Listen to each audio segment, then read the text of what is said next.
Ana otoo hin taane dursaatii haadha koo kabajaa. Ergaa Phaawulos qulqulluu gara warra Qorontoositti ergee boqonnaa 16 lakkoofsa 6.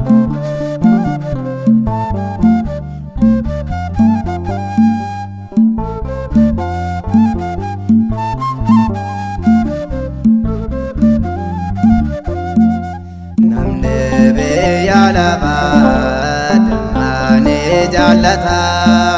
Mariyaama dagoofta malumaaf dagaata dammarraani caalte naboo ati goofta kanaaf daddabale nalladhaaf galata lebee yaalafa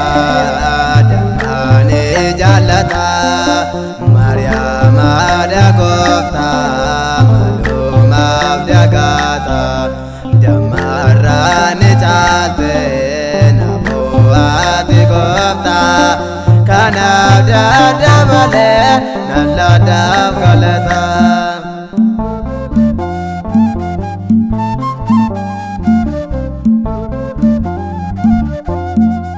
Maaloo yaa namoota Adawa unato damatu fatane adatu fatane makam jalato ijera dalate inne murti lato nebe yalafa damane jalata Mariyaama dagoofta malumaaf dagaata dammarraani caalte naboo ati goofta kanaaf daddabale nalladhaaf galata.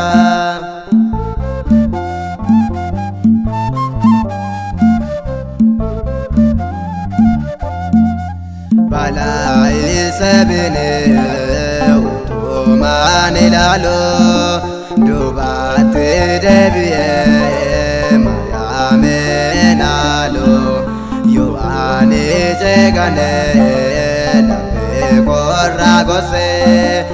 arraabni googogoo innaan ittiin faarsee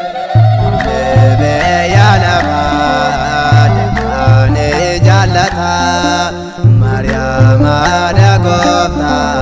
malumaaf dagaata dammarraani caalte naboo ati goofta kanaaf daddabale nalladhaaf galata.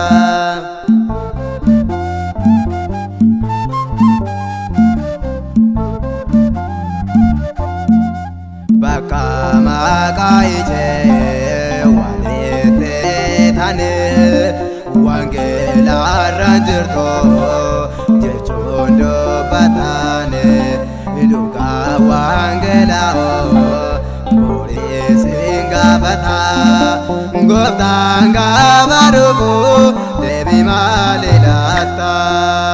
lebee yaalafa damane jaalata Mariyaama dagoofta malumaaf dagaata dammarraani caalte naboo ati goofta kanaaf daddabale nalladhaaf galata.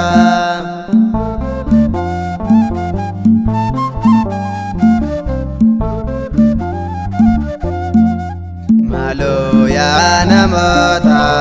mabeen hubattane adawa unato damatu fatane adatu fatane